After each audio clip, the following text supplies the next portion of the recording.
गरीब साध साध सब नेक हैं, आप अपनी ठोरी।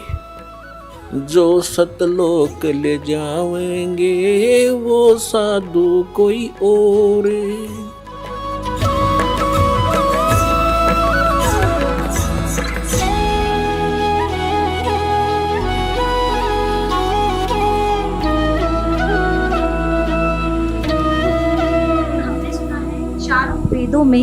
चारों वेदों वाला ज्ञान ही श्रीमद् भगवत गीता में संक्षिप्त करके कहा गया है। क्या आप इस बात से सहमत हैं और क्यों? ऐसा है कि श्लोक है, सर्वोपनिषदो गावो दुग्धा गोपाल नंदना पार्थो वत्स सुधीर भोक्ता दुग्धम गीता मृतम महत्। समस्त उपनिषद गौ है और उनको दोहने वाले भगवान श्री कृष्ण है, अर्जुन बछड़ा है और गीता अमृत दूध है। उत्तम और अनुत्तम में क्या अंतर है? उत्तम कहते हैं जो श्रेष्ठ हो और अनुत्तम उसको कहते हैं जिससे श्रेष्ठ कोई ना हो। गीता अध्याय 7 श्लोक 18 में गीता बोलने वाला भगवान अपनी साधना को अनुत्तम क्यों कह रहे हैं? इसलिए कह रहे हैं कि उनकी साधना वेद प्रतिपाद्य है, तो वेद के अनुसार साधना करना सर्वश्रेष्ठ है, उससे श्रेष्ठ कोई नहीं। जी महाराज जी, मेरा अगला सवाल ये है कि गीता ज्ञान दाता गीता अध्याय 18 श्लोक 62 में अपने से किसी अन्य परमेश्वर की शरण में जाने को कह रहा है, वो परमेश्वर कौन है? कहाँ पर क्या कहा है? गीता ज्ञान दाता गीता अध्याय 18 श्लोक 62 में। अच्छा, 18 में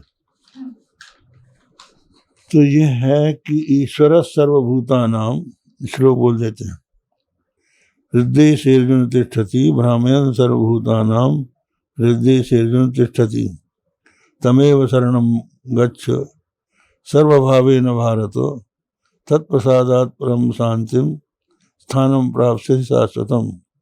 इस श्लोक का आप उल्लेख कर रही हैं। इसका अर्थ यह है कि ईश्वर सब प्राणियों के हृदय देश में रहता है और उनको उनके कर्मानुसार भ्रमाता है। उस परमात्मा की सर्वभाव से आप शरण में जाइए, उसके प्रसाद से आपको परम शांति और शाश्वत स्थान प्राप्त होगा। ये कहने पर अर्जुन को संतोष नहीं हुआ, तो अर्जुन को भगवान ने बताया कि वो मैं ही हूँ। सर्वधर्मान परित्यज्य मामेकं शरणं व्रज। जी, श्रीमद् भागवत गीता 18 श्लोक 66 में व्रज शब्द है, इसका अर्थ जाना, प्रस्थान करना है, परंतु सर्व अनुवाद कर्ताओं ने व्रज का अर्थ आना किया है। कृपया इसे स्पष्ट करें। ऐसा है, ब्रज घतौ धातु है, तो ब्रज घतौ धातु के इसमें आता है गति अर्थक है। ये गति के 4 अर्थ होते हैं, गति गमन, गति ज्ञान, गति मोक्ष, गति प्राप्ति। तो यहाँ पर जो गत्यर्थक ब्रज धातु है उसके लोट लकार के मध्यम पुरुष के एक वचन में ब्रज बनता है। तो ब्रज का अर्थ है अवगच्छ, अर्थात मुझको जान। नैनम अविदितो देवो भुनक्ति।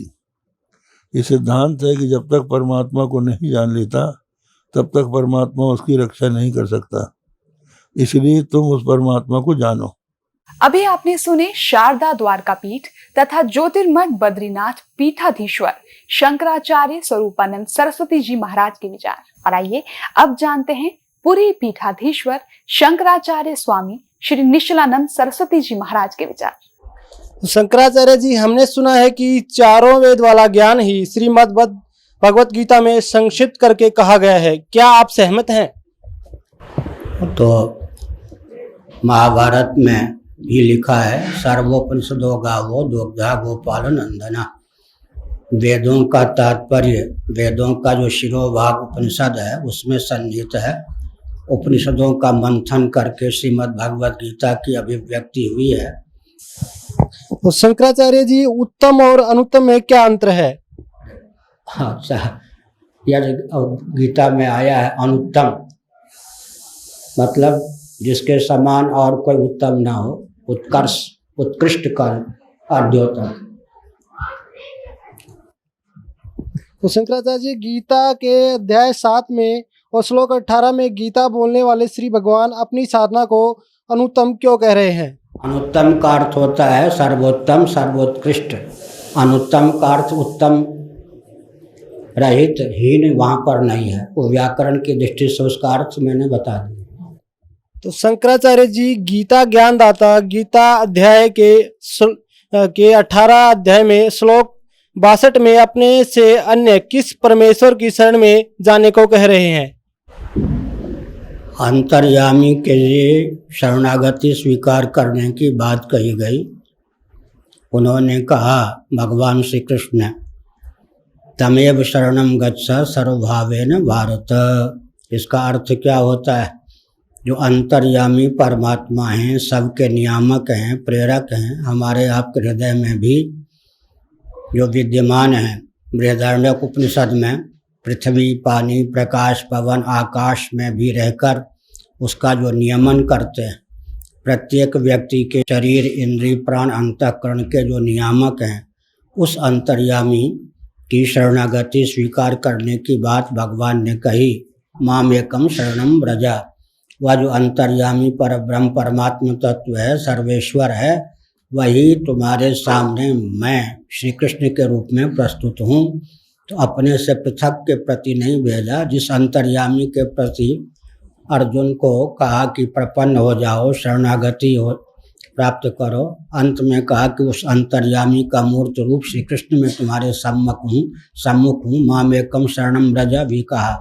उस अंतर्यामी का और श्री कृष्ण ने अपना एकत्व भी स्थापित किया है। श्रीमद् भगवत गीता अध्याय 18 श्लोक 66 में व्रज शब्द है। इसका अर्थ जाना, प्रस्थान करना है, परंतु सर्व अनुवादकर्ताओं ने व्रज का अर्थ आना किया है। कृपया स्पष्ट करने का प्रयत्न करें। प्रश्न जिन्होंने बनाया है उन्होंने अपने स्तर से बताया कि सभी अनुवाद करने वालों ने ज्ञान के अतिरिक्त अर्थ किया है। ऐसी बात नहीं है। ब्रज का अर्थ अवगच्छ, निश्चिन्ह भी होता है, जैसा कि प्रश्नकर्ता ने बताया।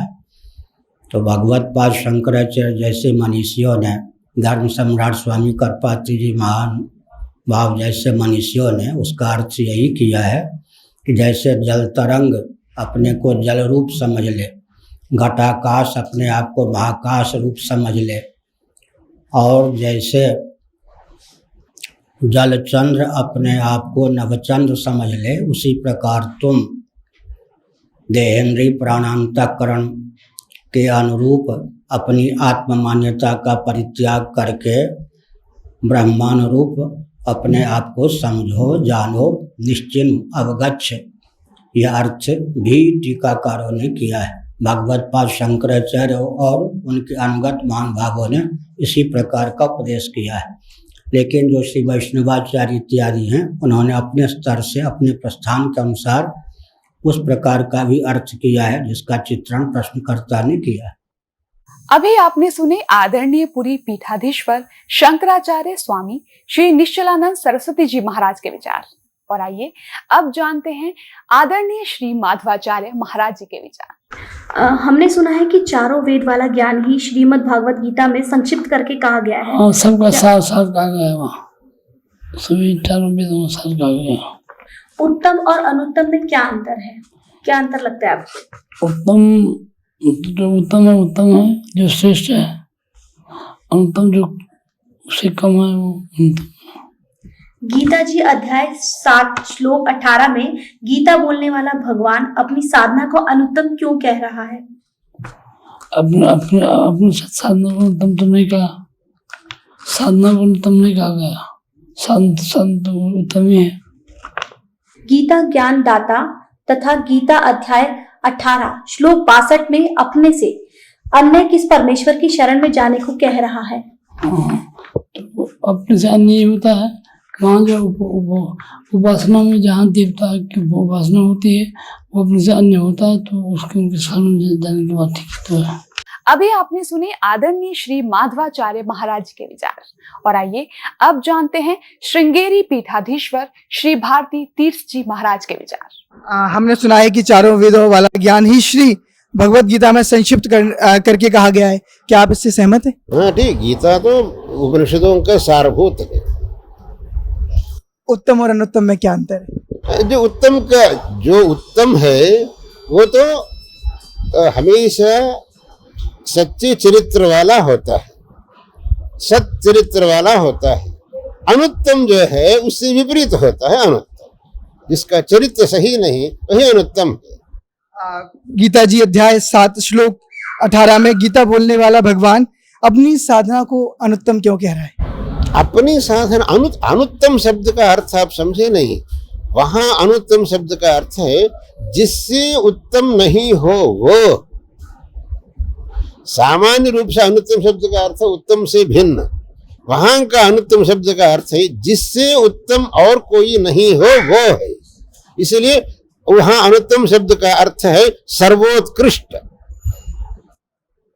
गीता ज्ञानदाता गीता अध्याय 18 श्लोक 62 में अपने से अन्य किस परमेश्वर की शरण में जाने के लिए कह रहा है? अपने से अन्य कोई नहीं, भगवान वहां तो कहा, लेकिन भगवान ने कहा मत्तः परतरम नान्यत् किंचिदस्ति धनंजय, मुझसे परे और कुछ भी नहीं, ऐसे कहा थे ना। इसीलिए वो ईश्वर भी वही भगवान ही है। श्रीमद् भगवत गीता अध्याय 18 श्लोक के 66 में ब्रज शब्द है, ब्रज शब्द है जी। इसका अर्थ जाना अर्थात प्रस्थान करना है, परंतु अनुवादकर्ताओं ने ब्रज का अर्थ आना किया है। कृपया स्पष्ट करें। ब्रज का जाना प्रस्थान करना वो तो मामूली अर्थ है, लेकिन संस्कृत के कुछ पदों को वहां के संदर्भानुसार अर्थ करना पड़ता है। इसलिए वहां के संदर्भानुसार ब्रज, इसका अर्थ जो अनुवादकों ने किया है शरण में आओ, वही तो सही है। अभी आपने सुने पवित्र हिंदू धर्म के आदरणीय सर्वशीर्ष शंकराचार्य के विचार, और आइए अब जानते हैं जगत गुरु तत्वदर्शी संत रामपाल जी महाराज के विचार।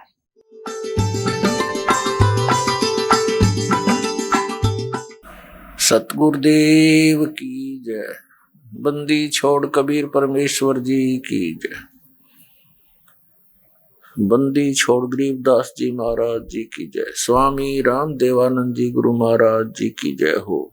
गरीब नमो नमो सतपुरुष को नमस्कार, गुरु की नहीं सुर नर मुनि जन साधुओं संतों सर्वस्दी नहीं।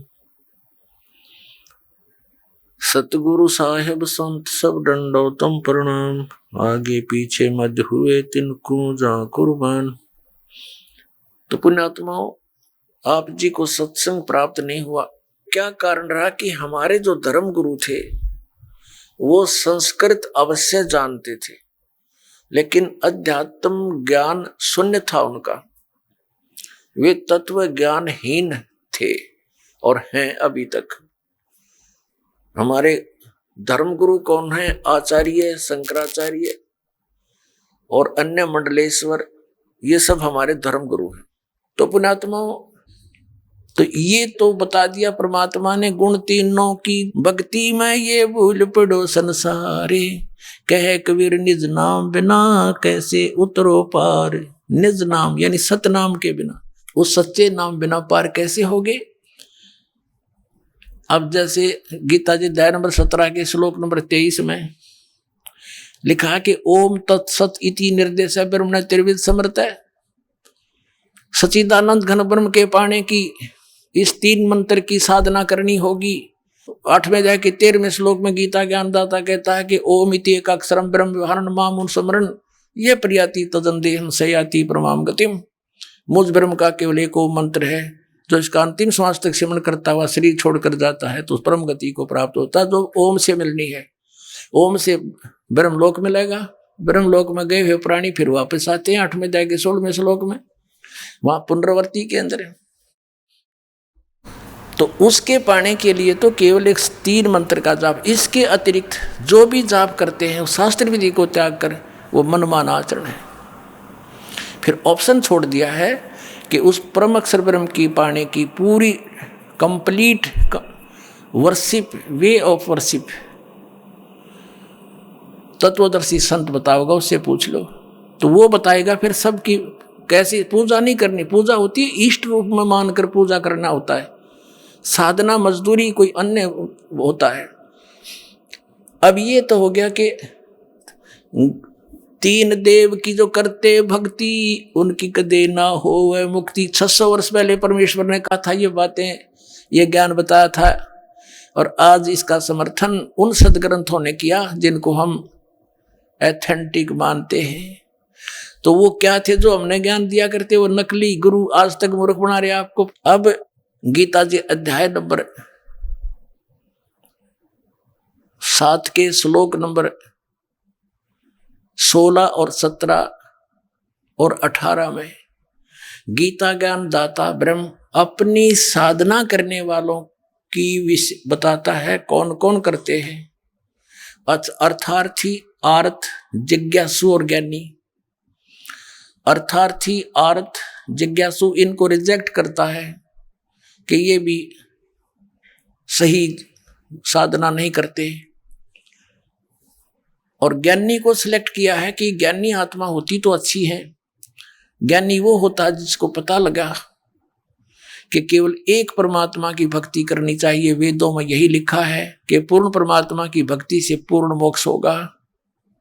लेकिन ये भूल गए कि वेदों में यह भी लिखा था कि उस पूर्ण परमात्मा की भक्ति वेदों में वर्णित नहीं है, उसको तो तत्वदर्शी संत बताएंगे।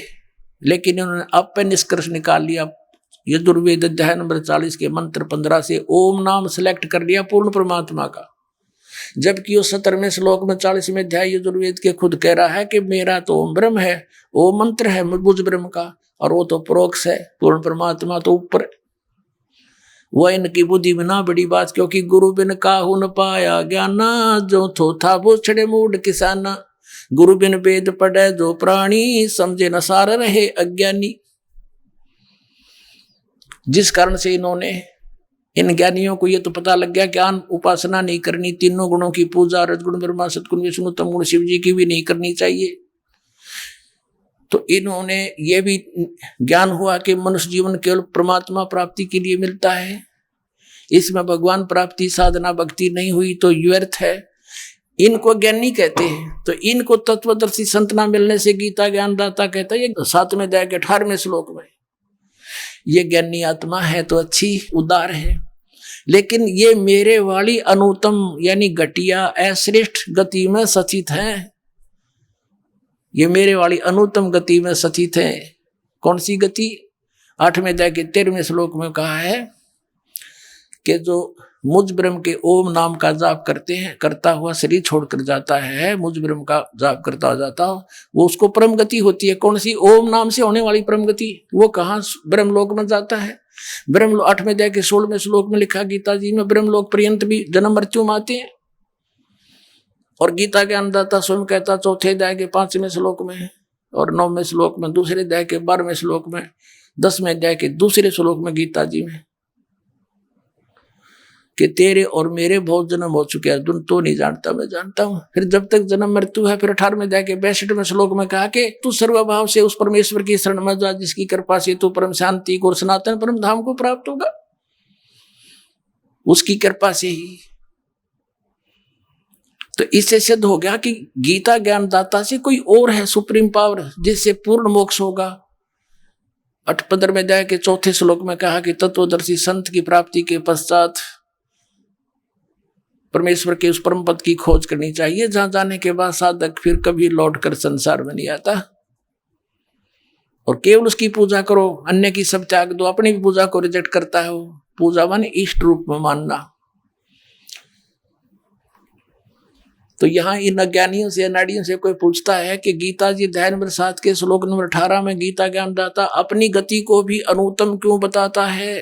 तो कहते हैं उसका अर्थ अनुत्तम नहीं, सर्वश्रेष्ठ मानो, जिससे उत्तम कोई और गति ना हो, जिसको प्राप्त हो जाता है उसके बाद और कुछ जानना शेष रहता, इसलिए इसको अनुत्तम, वो अनुत्तम गति है। मूर्ख बना रहे। 4ठी कक्षा के बालक ने पूछ ले, अगर इससे अधिक अच्छी कोई श्रेष्ठ गति नहीं होती, इनकी बात मान ले, तो ये 18वें अध्याय के 62वें श्लोक में कह रहा है कि उसकी शरण में जा, सर्वभाव से उस परमेश्वर की शरण में जा, जिसकी कृपा से तो परम शांति को प्राप्त होगा। 8वें अध्याय के 5 और 7 में गीता ज्ञानदाता अपनी साधना बताता है, मेरी पूजा कर मुझे प्राप्त होगा। और 8, 9, 10 में उस परम अक्षर ब्रह्म की पूजा, पूर्ण परमात्मा की पूजा के लिए कहता, उसके लिए तत्वदर्शी संत खोज ले। 4थे अध्याय के 34वें श्लोक में कहा। 3 अनाड़ियों ने कह भी पता नहीं गीता जी का। गीता जी में है कि हरे कृष्ण हरे राम राधे श्याम सीताराम ओम नमः शिवाय फलाना दकड़ा, है कोई मंत्र ऐसा? मूर्ख बना रहे कितने दिनों से हमारे को। अब इसलिए इस गीता ज्ञानदाता ने कहा है कि मेरी साधना में ये लीन ज्ञानी आत्मा अनुत्तम गति में ही सचित रहे। अनुत्तम कैसी? कि जिससे जन्म मृत्यु बार बार होती रहे, वो अनुत्तम है। और जहां जाने के बाद फिर लौट कर नहीं आते, वो ब्रह्म साधना से प्राप्त नहीं हो सकती। इन ज्ञानी आत्माओं ने हठ योग किए, ओम नाम का जाप किया, वेदों से प्राप्त करके आन उपासना, किसी देव की पूजा नहीं की। और ब्रह्मा जी को जब ये कमल के फूल पर बैठा था, वहां सचेत हुआ, इसको बेहोश करके कोमा में रखा हुआ था, वहां सचेत कर दिया कमल के फूल पर बैठा के। ब्रह्मा जी कहते मुझे नहीं मालूम मैं कहां से आ गया। तो आकाशवाणी कर दी इस काल ने कि तप करो तप करो। इसने सोचा यह आकाशवाणी पूर्ण परमात्मा की है और करी थी इस काल ने। उसके बाद ब्रह्मा जी को वेद प्राप्त हुए। वेदों में कहीं पर भी हठ योग तप योग करना नहीं लिखा। तो इस ब्रह्मा के इस लोक वेद से कि मुझे आकाशवाणी हुई है तप करने की, हठ योग करने लग गए। ये ओम नाम का जाप वेदों से ले लिया, हजारों वर्ष तक डले डोते रहे। गीता अध्याय नंबर 11 के श्लोक नंबर 47-48 में कहता, अर्जुन ये मेरा रूप जो तूने देखा ये असली मेरा रूप है। इससे पहले किसी ने नहीं देखा, किसी को प्राप्त नहीं हुआ मैं। और मेरे इस रूप की प्राप्ति अर्थात मेरी प्राप्ति न वेदों वर्णित विधि से, न तप से, न जप से, न किसी क्रियाओं से कोई नहीं कर सकता। इति सिद्धम कि वेदों में वर्णित विधि ओम नाम से और जो भी साधना क्रिया करते हैं यज्ञों से परमात्मा प्राप्ति नहीं से कुछ अन्य लाभ हो जाते हैं।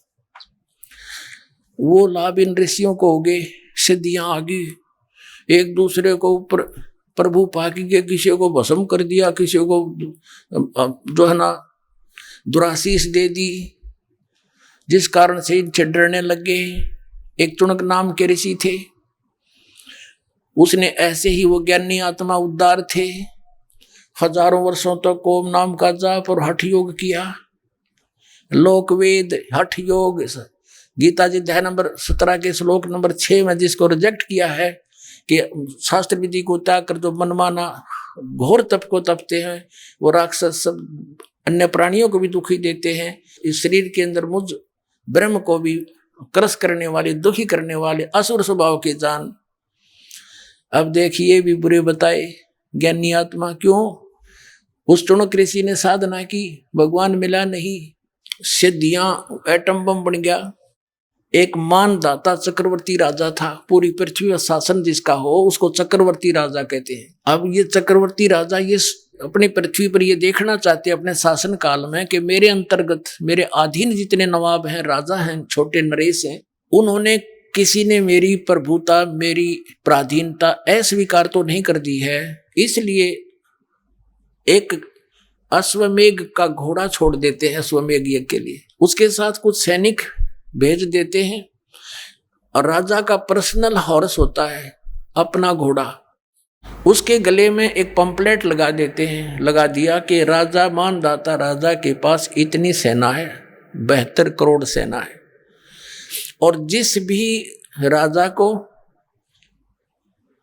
इस मानदाता चक्रवर्ती राजा की पराधीनता स्वीकार ना हो, घोड़े को पकड़ लो, अपने पास बांध लो और युद्ध के लिए तैयार हो जाओ। पूरी पृथ्वी पर वो घोड़ा घूमाया, सब ने पढ़ लिया पंपलेट कि 72 करोड़ सेना, सब चुप हो गए। किसी ने हिम्मत नहीं की घोड़े को पकड़ देने की, अर्थात युद्ध करने की। तो पूरी पृथ्वी पर विजयी साबित हो गया। वो वापस आ रहे थे, चुनक ऋषि वहां तपस्या किया करता था, उसकी कुटिया के पास से वो गए थे, वहीं से वापस आ रहे थे। उसने पूछा कि सैनिकों ये घोड़ा खाली क्यों है, इस पर सवार क्यों नहीं? बाकी पर तुम सब विराजमान हो, सवार हो। सैनिकों ने बताया कि ऋषि जी ये मानदाता चक्रवर्ती राजा का घोड़ा है, इस पर कोई बैठ नहीं सकता। और तुम गए कहाँ थे? ऋषि ने पूछा कि हम पूरी पृथ्वी का चक्कर लगा कर आए और ऐसे ऐसे हमारा उद्देश्य था। तो ऋषि ने कहा कि क्या किसी ने इस राजा का युद्ध नहीं स्वीकार किया? इतना प्रबल है ये। तो सैनिकों ने कहा कि हमारे राजा के पास 72 करोड़ सेना है ऋषि जी, और है किसी की हिम्मत उसकी जाड़ फोड़ दे हम। अब ऋषि ने सोचा, देखो बदकाल के हाथ में, पहले तो इनको एटम बम बनाता सिद्धियों से, गलत साधना शास्त्र विधि रहित मनमाना तप तपवा के, फिर उधर से काल के हाथ में रिमोट था, उसने ऋषि के अंदर प्रेरणा भर दी कि इसमें तो अभिमान हो गया राजा में, इसका अभिमान ठीक करना चाहिए। ऋषि खड़ा हुआ और कहने लगा, भाई इस घोड़े को मैं पकड़ देता हूं और मैं तुम्हारे राजा का युद्ध ओट लेता हूं। सैनिक कहने लगे, रे कंगले कंगाल, तेरे दाने खाने को नहीं, और युद्ध करेगा तो मानदाता चक्रवर्ती राजा के पास अपने फेरले माड़ा बोल वाला बैठ के, मत पंगे मपा दे, जपले अपनी भक्ति कर, जो सा काम करया करे ऋषि वही कर तू। ऋषि बोला, भाई मन ने तो पकड़ दिया है घोड़ा, और जाओ कह दो तुम्हारे राजा ने। वह तो त्यार थोड़ा बांध दिया घोड़ा उसके वृक्ष के झोपड़ी जिस वृक्ष पर डल रही थी। राजा को आके सुना दिया कि ऐसे ऐसे पूरी पृथ्वी पर तो किसी ने आपका घोड़ा पकड़ा नहीं, एक चुनक नाम के ऋषि ने आपका युद्ध स्वीकार कर लिया। अब राजा को बताया गया मंत्रियों के द्वारा कि जी आज एक व्यक्ति ने हिम्मत करी है, कल दूसरा करेगा, ये राजनीति होती है, ऐसे तो सिर उठाएगी दुनिया, इसको कुचल डालना चाहिए। राजा बोला, जाओ 18 करोड़ सेना एक बार भेज दी तो उसके एक व्यक्ति को मारने के लिए, ताकि और भी डर जाए, भयभीत हो जाए कि इतनी सेना आ गई हो, तेरे की तो बड़ा तगड़ा राजा है। उधर से ऋषि ने अपने सारे जीवन में जो डले डोए थे उसकी 4 एटम बम बना दिए वचन से, सिद्धि का बहुत बड़ा एटम बम। ये साइंस वाले तो फेल हो उनके आगे, अगर किसी में वचन शक्ति हो संत के अंदर तो इन सारे फेल कर दे, वो वैसे वहीं के वहीं पानी बना दे, ऐसी सिद्धियां भी होती हैं। अब ऋषि ने अपनी 4 पुत्री बना ली, 4 एटम बम बना दिए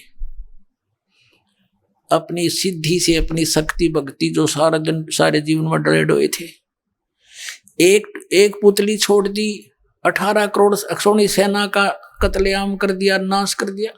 राजा ने दूसरी टुकड़ी 18 करोड़ की भेज दी, ऋषि ने दूसरी पुतली छोड़ दी। 72 करोड़ सेना चक्रवर्ती राजा की नाश कर दिया। अब इसके बारे में सूक्ष्म वेद में बताते हैं, 72 अक्षौणी खा गया ये चुनक ऋषि सुअर एक, दे धारे जोरा फिर ये सभी काल के बेख। हे भगवान, कबीर साहेब दी छोड़, परमेश्वर ने आके बताया कि ये 72 अक्षौणी 72 करोड़ सेना खा गया कौन? वो ऋषिवर, ऋषिश्वर, ऋषियों में भी श्रेष्ठों में भी श्रेष्ठ ऋषि के ये लक्षण है यहाँ के नकली ऋषियों के। इनको हम ऋषि कहीं तो राक्षस कहना चाहिए इनको। बता ऋषि का के मतलब पंगा लेने का, वो अपनी भक्ति करे, राजा अपना काम करे, जाने तो करता रहे। तो ये राक्षस स्वभाव को धारण किए हुए ये ऐसे लोग हैं। और इसलिए गीता ज्ञानदाता कहता है मेरी साधना भी उत्तम नहीं अनुत्तम है, इसे कुकर्म करेंगे फिर ये बाद में इसको करके ने। अब क्या बताया भगवान ने, कबीर साहब ने, कि 72 अक्षौणी खा गया, कत्लेआम कर दिया, इससे न खा ली वो। और चुनक ऋषि ईश्वर एक, ये दे धारे मौत फिरे, जोरा माने मौत। तुम इन ऋषि को, ये तो चलते फिरते जल्लाद हैं, जल्लाद।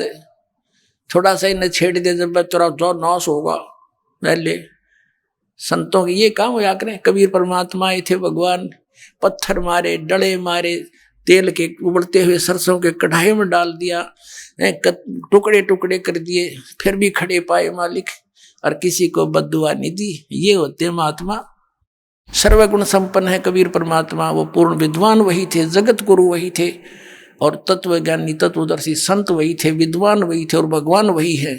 अब कहते हैं 72 अक्षौणी खा गया वो चुनक ऋषि ईश्वर एक, ये दे धारे मौत फिर है। ये जोरा, जोरा माने मौत है, ये ऋषि दे धारे मौत फिर है। ये सभी काल के भेख ब्रह्म तक की साधना की ऐसे भेख माने टोल के टोल, झुंड के झुंड, ऐसे ऐसे तो। और फिर क्या होगा इसके साथ? ये ऋषि इसने ओम नाम का जाप किया और हठ योग किया। अब हठ योग से तप, सिद्धियां प्राप्ति, ओम नाम से ब्रह्म लोक प्राप्ति, ये ब्रह्म लोक में जाएगा, वहां देवता बन जाएगा। उसके बाद फिर ये पुनक्षीण होने के बाद फिर पृथ्वी पर आएगा, राजा बनेगा। राजा बनकर के तो शिकारी बनकर शिकार मारेगा, दुनिया जीव हिंसा करेगा। राजा एक दूसरे के साथ लड़के करेगा, यानी फिर कर्म फोड़ेगा। फिर इसको कहाँ भेजेंगे? नरक में ठोकेंगे। नरक भोग कर फिर पृथ्वी पर आएगा, फिर ये कुत्ता बनेगा, ये चुनक ऋषि। और इसके सिर में कीड़े पड़ेंगे, जख्म। और जितने ये जीव हिंसा करे थे बाणदाता चक्रवर्ती राजा के, वो कीड़े उसको चुन चुन कर खाएंगे। तो इसलिए गीता ज्ञानदाता 7वें अध्याय के 18वें श्लोक में कहता है कि ज्ञानी आत्मा है तो उद्धार। ये चले थे तो परमात्मा प्राप्ति के लिए, लेकिन इनको तत्वदर्शी संत ना मिलने से ये अपने आप निष्कर्ष निकाल कर एक दूसरे से सुन सुना कर और ये समर्पित हो गए मेरे पे। ब्रह्म कहता है काल, और मेरे वाली अनुत्तम गति में सचित रहे, यानी मेरे से जो इस ओम से, मेरी क्रियाओं से, ओम नाम के जाप से जो लाभ मिलना था वही तक गति हुई इनकी। और वो अनुत्तम गति है, अनुत्तम घटिया। अब इस तो बुंडी के घटिया होगी, सारे जीवन डले डोए, और फिर एटम बम बन गया बबूल का पेड़। आम के स्थान पर संत तो आम के पेड़ होने चाहिए, डले मानो उसको भी फल दे। और ये बबूल बड़ा हाथ ला दे तो गट जाए उस बेडिकते की तरह। इनको ऋषि कहा करते थे हम, परमात्मा ने आंख खोल दी हमारी। तो इसलिए कहा कि ये है तो अच्छी आत्मा, लेकिन मेरे वाली अनुत्तम घटिया गति में सचित रहे। क्यों? क्योंकि इनको तत्वदर्शी संत ना मिला।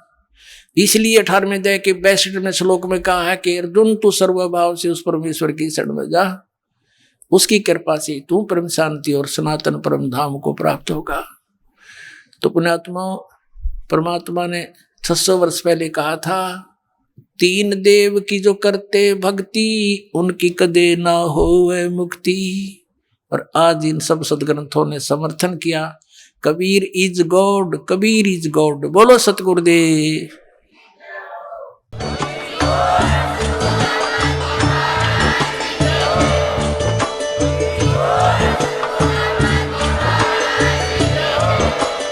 आप सुन रहे थे जगत गुरु तत्वदर्शी संत रामपाल जी महाराज जी के मंगल प्रवचन। अधिक जानकारी के लिए विजिट कीजिए हमारी वेबसाइट www.jagatgururampalji.org। संत रामपाल जी महाराज जी के शुभ आशीर्वाद से पूरे विश्व भर में 500 से भी ज्यादा नाम दीक्षा केंद्र हैं, जिन पर संत रामपाल जी महाराज जी द्वारा ऑनलाइन निशुल्क नाम दीक्षा दी जा रही है। अपने नजदीकी नाम दीक्षा केंद्र का पता करने के लिए संपर्क करें 8222880541।